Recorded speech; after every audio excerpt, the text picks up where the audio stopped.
We are continuing about the importance of kaddish, and the Midrash is saying that when someone passes away, that usually for 12 months that person is not going out from the heart of the descendants.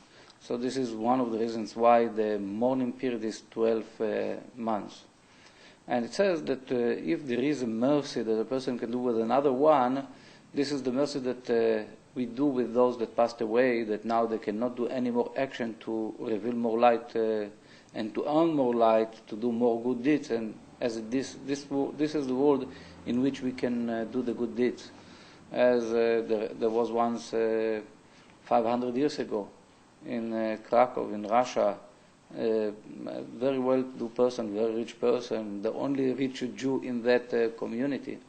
But he was known to be very stingy, that he didn't give donation to no poor people, didn't support no poor people in the community. And every time different poor people try to reach him and to get nothing happened. Days goes by and he was close to his death. Like a day or two before that he passes away, the Chevra Kaddish, those that take care of the people that passed away, come to him and says to him, you are passing away. You didn't give charity in your life, and what that we are asking now, that for us to take care of your burial expenses and all the trouble that we need to do, you need to pay for us 1,500 rubles. Huge amount of money that they were asking. So he got upset. What? In your dreams, the only thing that I'm going to give you would be 2 rubles. If you don't accept it, you can go away. Now the guy is going to die. No one will take care of him, and he's arguing for the money.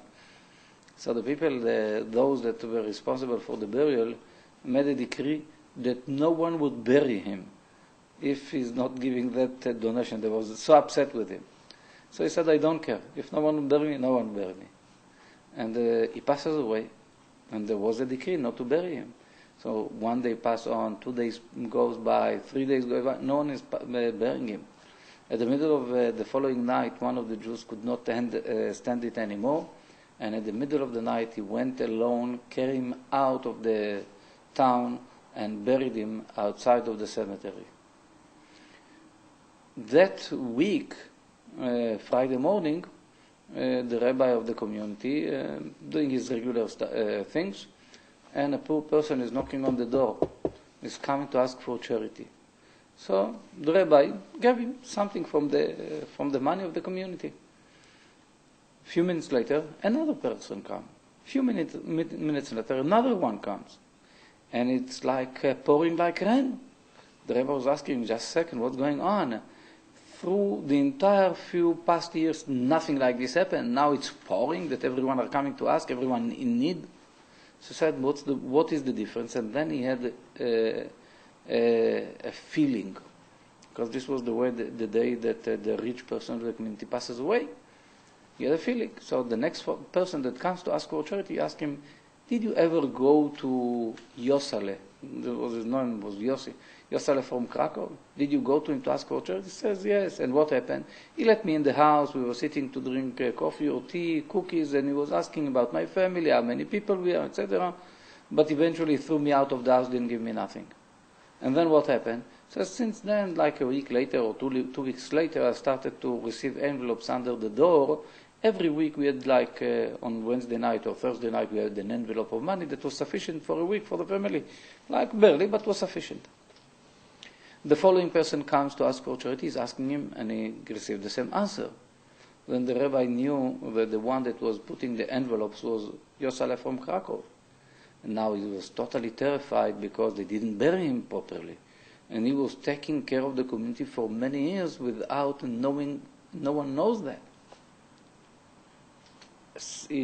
On Saturday morning, he was speaking to the community in the synagogue, and he says, Sunday we are going to fast and to ask for forgiveness from the soul, from Yosale from Krakow. And they did so, and in the afternoon of that day, the rabbi was falling asleep, half from the fast, not feeling well. And in a dream, Yosale appears to him. And the rabbi is asking him, why didn't you tell us? We did not respect you. forgive us. And Yosef said, don't worry, I did it to myself, it's not you, no one was causing it. And my funeral was beautiful, because in my funeral all the patriarchs were there, Abraham, Isaac, Jacob, all the tzaddikim, all the righteous people were there. So don't worry about that. So he's asking him, the rabbi is asking in the dream, Yosef, how it is up there? So I'm saying it shortly, but the answer was, the bottom line was, Yosef was saying, it's beautiful over here, but nothing compares to those times that night, at night when I was pushing the envelope under the door. Nothing in this world compares in the feeling to the happiness that it caused to me to put the envelopes under the door. Which means the place where to earn the light is over here. Now when a soul goes on, the soul cannot do it anymore.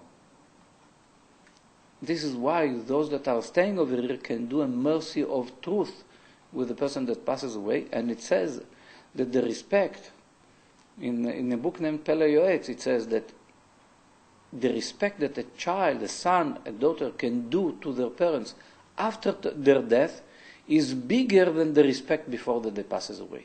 Because if they take care of their soul after that they passed away, the respect is considered even bigger than before. This is why it's so essential that children will do things for the elevation of the soul of their parents.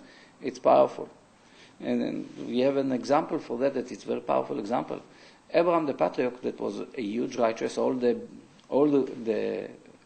belief in this world, in one God, started back with him after that many generations went down and down and down. Abraham the patriarch came to a family of idol worshippers.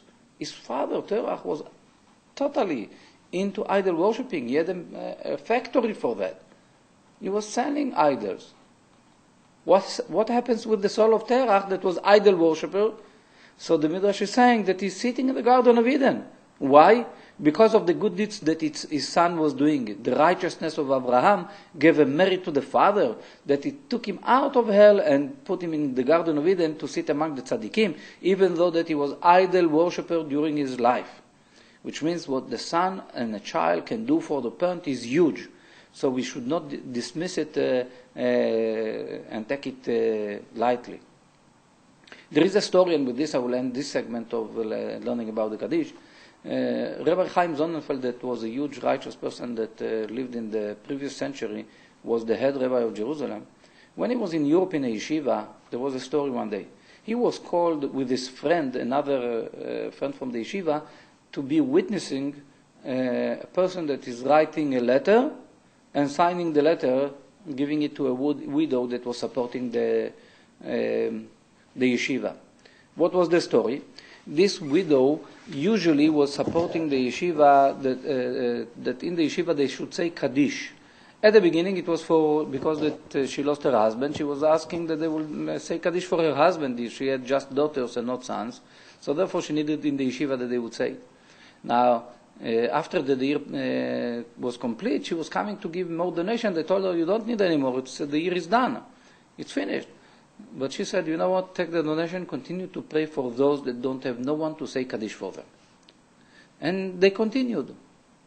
Now, even though that originally she was rich while her husband was alive, eventually all the property of the family was gone. And now when she needed already to start to get the daughters prepared for a wedding, to get them married and so on, she didn't have money for that. And one day, while she's feeling very bad, she sees in the street a nice person coming to her and says, I want to talk with you. He's saying, I know that you are in trouble now and I would like to help you. She didn't believe at the beginning, but eventually said, no, I'm going to write a letter for you, and the letter should be directed to the manager, to the owner of the bank, the local bank over here. He's my son. This is what the old person is saying. And I'm going to write him that he should give you the amount that is needed. And he was inquiring what's the amount that is needed. Eventually she said to him, he wrote that letter, but he said, you know what, that my son will believe and everyone will know that the letter is truth. I want witnesses. And they brought the two rabbis, the two teenagers at the time that were studying in the yeshiva, to come. One of them was Rabbi Sonnenfeld that wrote about this. So they see the person signing the letter. Next morning, she's going to the bank, and the manager of the bank, as he sees the letter, fainted. When they brought him back into life, he was saying, how could it be? My father died many years ago. She said, but this is a fact. He came yesterday and he wrote the letter, and I have witnesses that saw it. They checked and it was truth. Says, the truth is that I dreamed my father that night, the night before that you came, and he came to me in the dream. And he says, because you didn't say kaddish for me, you got married with a Goya and you didn't care about me, and I suffered tremendously in hell till that widow gave donation that they would say kaddish for those that don't have no one, that anyone is saying kaddish for them. Just then my soul was released from hell. Because of that, you are not entitled for the inheritance that I left. And I want you to give the entire money for that widow that she would get married, she would live on it and will marry her daughters. This was the dream. He says, but I know that you won't believe it, so I'm going to arrange it that for sure you'll believe it, that it's going to be true. And she came with the letter, eventually gave her the money. He got divorced from that, he left that non-Jew that he married, and eventually he married a Jew and came back to it. So the idea is that they allowed from above that soul that demanded to help the widow received the permission to come and to be revealed in body, to reveal like a human being to that widow, to write the letter in front of two witnesses, that one of them is Rabbi Chaim Sonnenfeld, because of the kaddish that she took care that people will say in the yeshiva for those that no one is saying kaddish for them. So if we want to understand how powerful kaddish is, this is one of the stories that enhancing the understanding why it's so important to take care and to say kaddish, to take care that kaddish will be said for those that passed away. Thank you very much. This was the second section. We'll continue in another time with more segments on the kaddish. Thank you very much.